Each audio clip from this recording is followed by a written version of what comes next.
Greetings, and welcome to a journey into history. In this account, we step back to the summer of 1876, to the banks of the Little Bighorn River. What you are about to hear is the first-hand, personal testimony of a survivor, a man who witnessed one of the most legendary and tragic military engagements in the American West. This is the story of Lieutenant Charles DeRudio.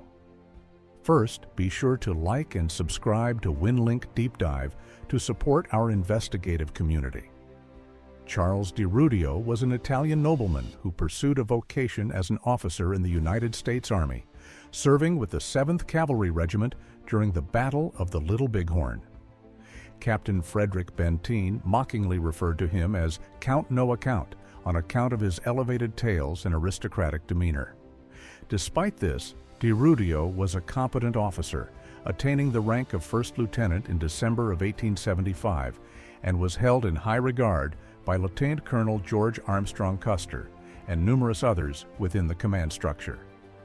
DeRudio emerged alive from the conflict at Little Bighorn and subsequently composed a detailed letter recounting his ordeal.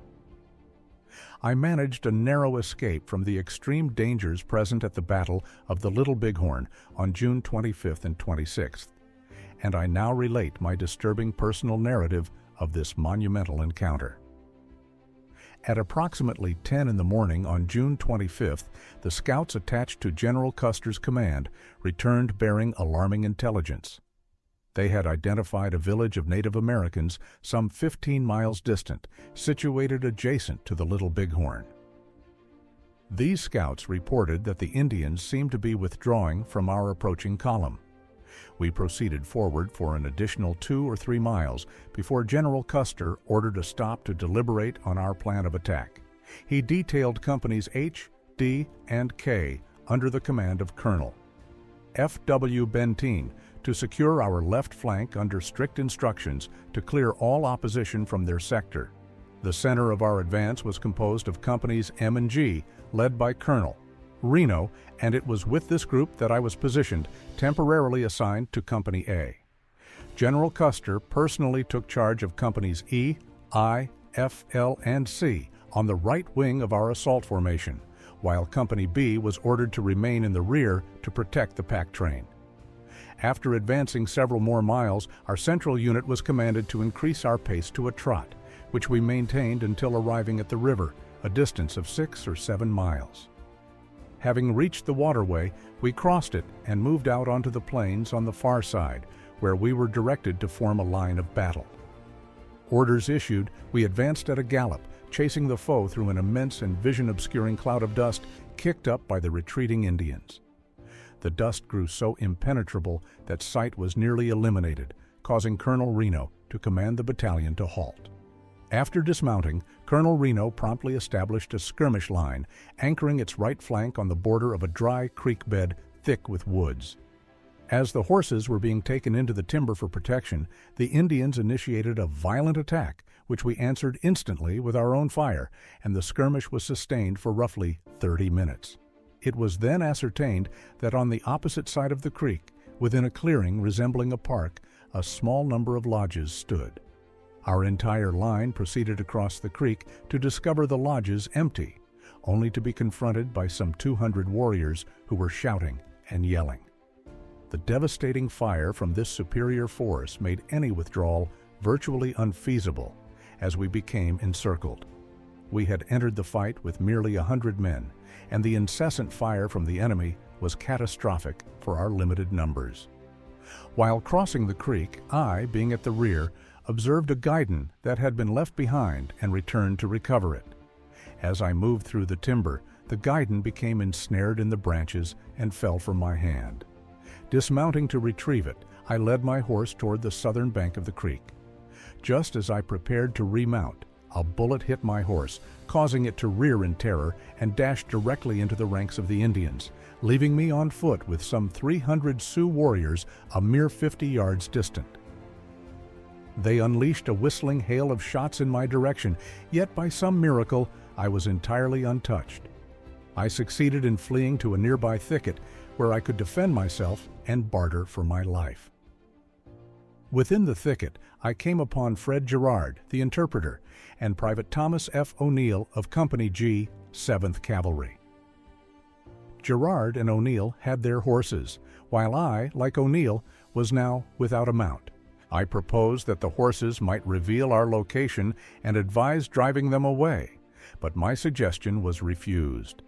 Leaving them, I crawled within the dense underbrush into the deep, dry channel of the creek, intending to remain concealed until nightfall, which would permit me to slip away and rejoin the command. After some 10 anxious minutes in my refuge, I detected several pistol discharges close by, succeeded by the unsettling voices of a number of squaws.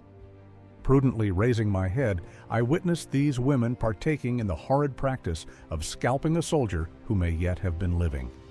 2 were absorbed in the cutting, while the others executed a war dance around the victim and those performing the mutilation.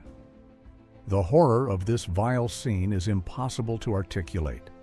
Eventually, the women departed, presumably to seek further victims, affording me a moment to consider my perilous circumstances. As I wrestled with my thoughts, I detected a crackling sound nearby. Investigating, I understood it originated from burning timber the Indians had ignited. The extremely dry wood permitted the flames to propagate rapidly, compelling me to quit my hiding place in the creek bed. I crawled out of the creek bottom by the same path I had entered. Just as I prepared to scale the bank, I heard a voice calling, "Lieutenant, Lieutenant," though I could see no one. The call continued. Progressing a few yards toward the sound, I discovered the entire party I had recently left hidden within the creek bottom. Mr. Gerard told me he had left the horses tethered together where I last saw them and had come down after me. Like myself, the group was alarmed by the approaching fire. Thankfully, the wind diminished and a light rain began, sufficient to check the flames and revive our hope of staying hidden until dark. It was now 3 p.m., and we faced a wait of 6 protracted hours. Throughout this duration, we could hear and sometimes see Indians near us, their voices disconcertingly proximate. It is challenging to articulate the profusion of thoughts that passed through my mind during those hours of suspense. At last, night arrived, the sky thickly overcast, granting the concealment we required. We could finally emerge from our hidden positions and proceed toward the ford, located some miles to the south across an open plain. Mr. Gerard and the scout mounted their horses, while the soldier and I each took hold of a horse's tail. Following them through the blackness, Mr. Gerard indicated that if he found it necessary to flee and abandon us, he would inform Colonel Reno of our location, thereby securing our retrieval. As we moved across the open plain, the night was so profoundly dark we could scarcely see, yet we could hear Indians returning to their village. Arriving at the timber near what we thought was the ford cross that morning, we recognized our error and were forced to search for the proper crossing. After fording the stream once, we found it was merely a bend requiring a second crossing. As we crossed the river again, we came upon 8 warriors without warning. The 2 mounted men fled at once, while the soldier and I plunged into adjacent bushes. I cocked my revolver, kneeling, and prepared to shoot should the warriors advance. Remarkably, they appeared to believe we had all fled, and after conversing among themselves for several tense minutes, continued on their path. Relieved, I called to the soldier, and we reunited. Understanding that all fords were heavily guarded, any attempt to cross the river seemed an act of certain death. The night progressed slowly, and at dawn we discerned what sounded like a substantial body of cavalry approaching, with the unmistakable noise of horses moving through water. Cautiously nearing the riverbank, I observed what seemed to be our command. There were gray horses mounted by men in military blouses, some wearing white hats. From my position, I watched as they quit the valley, some troops scaling a steep bluff while others continued crossing the river. This vision filled me with both hope and trepidation, questioning whether we had at last found deliverance. I noted a man in a buckskin jacket, trousers, top boots, and a white hat, and felt certain it was Captain Tom Custer, persuading me that these cavalrymen were from our command. Convinced, I confidently stepped onto the bank and called out, "Tom, don't leave us here."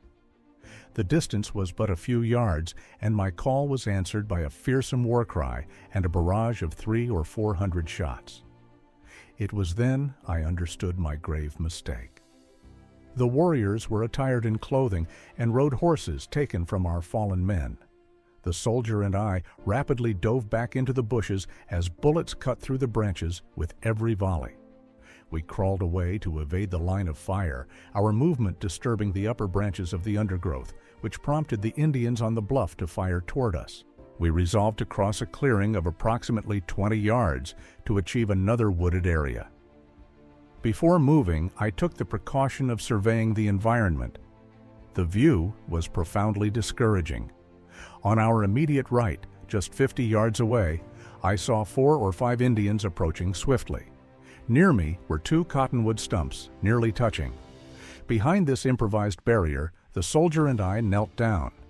He held his carbine while I gripped my revolver, resolved to eliminate several of the warriors before they could reach us. They had not yet noticed us, and when the lead rider was only 10 yards away, I fired. They were moving in a single file, and at my shot, they turned abruptly, making a rapid departure. Private O'Neill then discharged his carbine at the second warrior, who was at that moment pulling his pony to turn it around. The private's aim was accurate and his carbine dependable, as the Native American dropped his reins, raised his hands, and lay down upon the grass for his eternal rest. The individual I had first addressed rode a short distance, and then did the same. The remainder of the party rode onward, turned the corner of the wood, and disappeared. Throughout this episode, the gunfire from the bluffs continued, but after our shots, it stopped, and we withdrew into the thicket. From our position, we observed the Indians on the bluffs, their horses secured under the cover of the hill, and a line of sharpshooters lying prone on their stomachs. The noises of battle resonated from above on the hills, the constant rattle of musketry, the encouraging cheers of our comrades, and the return shots of the Native Americans. Our spirits rose when we identified the familiar cheer of our fellow soldiers, but discouragement quickly followed as we realized our woodland sanctuary was on fire, obliging us to move once more. We crawled almost to the edge of the woodland when we saw that our adversaries had set fire to both sides. We maneuvered until we found a dense patch of what are known as mulberry trees, under which we crept. The grass on the perimeter of this area was very green, having been dampened by a light rain previously, and there was no wind. As the fire neared our hiding place, it advanced very slowly, enabling me to extinguish it with my gauntlet gloves. The fire around us had consumed itself, leaving us in a small, secure island. We were encircled by the aftermath of the fire, but it also shielded us from the outside. We could observe everything around us without being observed. We watched Native Americans moving about and one standing sentry, approximately 70 to 80 yards away, observing the burned area. At 4 p.m., he fired 4 shots into the air, which I interpreted as a signal. Then we heard a Native American calling out loudly, repeating the same cry 4 times. Subsequent to these signals, we saw over 200 Native Americans departing the area and crossing the river. An hour later, the identical signals were repeated, and many more Native Americans rode away on horseback. Soon after, the remainder left as well. We felt a surge of hope, and the persistent gunfire diminished, with only sporadic distant shots audible. By 6 p.m., everything surrounding us was tranquil, with no indication of Native Americans in the vicinity. We assumed the regiment had quit the battlefield, and we merely needed to wait for full night to cross the river and proceed toward the Yellowstone River. There, we intended to construct a raft and float down to the Powder River, where our supply camp was situated. We had endured 36 hours without water or sustenance. At 8 p.m., we waded through the river, crossing it twice, and ascended the bluffs, carefully determining our direction. We advanced slowly and with great caution, covering 10 miles before I climbed a high hill to scout the area and seek any sign of our command. I observed a fire roughly 2 miles away in the direction we believed our command had been fighting. We debated whether it was a Native American fire or that of our command. We determined to approach with utmost caution and investigate. We descended the hill and moved toward the fire, climbing hills and pausing to listen, progressing for more than a mile. Upon reaching the hill's summit, we halted and listened once more. We heard voices, but they were too faint to discern whether they belonged to Native Americans or our own command. We moved slightly closer and heard a mule bray, followed by a centuries familiar challenge, "Halt, who goes there?" The challenge was not directed at us, for we were too distant and concealed by darkness. But it instilled in us the confidence to continue approaching warily, still concerned about encountering Native Americans. We were approximately 200 yards from the fire when I shouted, "Picket! Don't fire! It's Lieutenant DeRudio and Private O'Neill," and began running toward them. Our announcement was met with a loud cheer from the picket and Lieutenant Varnum. Lieutenant Varnum, a courageous and capable officer, came to me, immensely pleased to see me alive, as he had assumed I was among the slain. I inquired as to the status of the regiment, hoping we were the sole casualties, but that hope was brief. Lieutenant Varnum informed me he had no news regarding the 5 companies under Custer, and that our command had lost Lieutenants McIntosh and Hodgson. I reached the camp around 2 a.m. and found sleep impossible, despite my exhaustion from 2 sleepless nights. I conversed with Lieutenant Varnum regarding the battle, sharing my narrow escapes and experiences. Morning arrived swiftly, and I met with the officers to inform them that the Native Americans had withdrawn. At 8 a.m., we sighted cavalry approaching, first a few scouts, then a large column. We soon recognized it as General Brisbane's command arriving to relieve us. Later, a long line of infantry materialized on the plain, and General Gibbon arrived. The sight of those blue coats stirred profound emotion within our hearts. When Generals Gibbon and Terry entered our camp, grown men wept like children. I must acknowledge the loyalty and courage of Private O'Neill. He adhered to my instructions and supported me like a brother. I shall forever remember him and his invaluable service throughout our period of shared peril. This brave soldier is held in the highest esteem by his company commander and shall forever retain my gratitude and that of my comrades. Charles C. DeRudio. And so concludes the remarkable testimony of Lieutenant Charles DeRudio, a vivid and harrowing window into a pivotal moment in history. His account reminds us that history is not merely a collection of dates and strategies, but of personal trials, incredible courage, and the fragility of human life amidst the chaos of war. If you were captivated by this journey into the past, please show your support by liking this video and subscribing to Winlink Deep Dive channel. Your subscription ensures you won't miss our next exploration into the fascinating and often untold stories that have shaped our world. Thank you for watching.